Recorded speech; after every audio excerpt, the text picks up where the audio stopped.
Bonjour à toutes et à tous et bienvenue dans cette nouvelle vidéo sur la chaîne YouTube de CG Media. Aujourd'hui, je vais vous présenter une petite astuce sur Teams, c'est ce qu'on appelle la mise en évidence. Nous, on va l'utiliser typiquement quand on va faire des lives et qu'on va devoir mettre en évidence le plateau sur lequel on est. Ça permet aux gens d'éviter de chercher quelle caméra parle et qu'est-ce qu'il faut regarder. Ça permet de mettre en évidence les personnes qui ont quelque chose à montrer ou en tout cas qui doivent apparaître sur l'écran de tout le monde. En fait, c'est vraiment une notion de priorité, ils deviennent prioritaires par rapport à tous les autres et donc on peut tout simplement le mettre à disposition de tout le monde.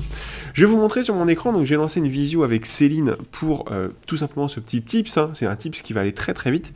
C'est en bas à droite, vous avez ici les trois petits points qui sont juste là. Vous cliquez dessus et vous cliquez « Me mettre en évidence ». Ça vous met un petit message d'alerte et vous explique ce que ça va faire sur votre vidéo. Donc c'est bien votre caméra dont on parle là, c'est bien de votre caméra dont on parle, les slides sont forcément prioritaires.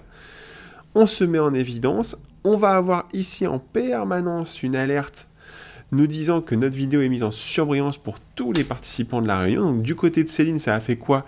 Ça a fait qu'elle se retrouve avec uniquement ma vignette de caméra s'il y avait. Et c'est tout. Ça permet quoi? Tout simplement ça permet d'éviter les ping-pong quand les gens sont pas hyper disciplinés sur je ferme mon micro pour pas prendre la parole, parce que vous savez que Teams a cette habitude de mettre en avant les gens qui parlent. Et de plus on a mis du temps à parler, plus on est décalé dans la liste et donc moins on voit notre vignette. Donc ça c'est vraiment important, c'est cette fonction de mise en évidence. Et pour l'arrêter quand on doit se passer la parole entre deux intervenants ou deux personnes sur des sites distants, tout simplement on fait arrêter la mise en évidence, rebelote, on a de nouveau un message d'alerte pour nous dire que notre vidéo ne sera plus tout simplement mise en surbrillance. On arrête et là on retrouve évidemment un message ici qui dit que vous n'êtes plus en évidence, mais surtout on retrouve le fonctionnement classique de Teams, c'est-à-dire mode réunion.